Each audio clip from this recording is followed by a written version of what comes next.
નમસ્કાર મિત્રો, આજના મુખ્ય સમાચાર જોઈએ તો દિલ્હીમાં ધોધમાર મેઘ સવારી શરૂ, અનેક વિસ્તારો જળમગ્ન બન્યા, ગુજરાત મહારાષ્ટ્રને ફરી ધમરોળશે અને વરસાદનું રેડ એલર્ટ જાહેર કરવામાં આવ્યું.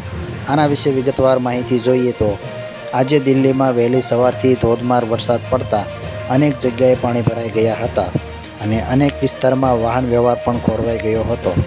વાહનો પાણીમાં તણાતા જોવા મળ્યા હતા. તો બીજી બાજુ ગુજરાત, મહારાષ્ટ્ર સહિત 18 રાજ્યોમાં હવામાન વિભાગે એલર્ટ જાહેર કર્યું છે. દિલ્હીમાં ભારે વરસાદથી હાલત બગડી છે.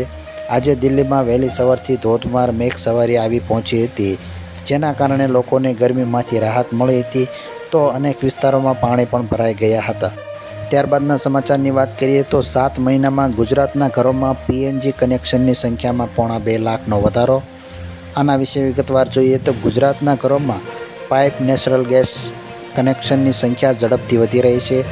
કેન્દ્રીય પેટ્રોલિયમ અને કુદરતી ગેસ મંત્રાલયના petroleum planning and analysis cell દ્વારા રજૂ કરાયેલા આંકડા અનુસાર ઓગસ્ટ 2023થી ફેબ્રુઆરી 2024 સુધીમાં ગુજરાતમાં PNG કનેક્શનમાં 2.5 લાખનો વધારો થયો છે. જુલાઈ 31, 2023 સુધીમાં ગુજરાતમાં ડોમેસ્ટિક PNG કનેક્શનની સંખ્યા 1,78,162 હતી, જે 29 ફેબ્રુઆરી 2024માં 32,53,175 સુધી પહોંચી ગઈ છે. તો હાલ PNG કનેક્શનની સંખ્યામાં ઘણો વધારો થતો જોવા મળી રહ્યો છે. તો હાલ માટે બસ આટલું જ. મળીશું નવા વિડીયોમાં નવી અપડેટ સાથે. ત્યાં સુધી અમારી ચેનલને લાઇક અને સબસ્ક્રાઈબ કરી દેજો. નમસ્કાર.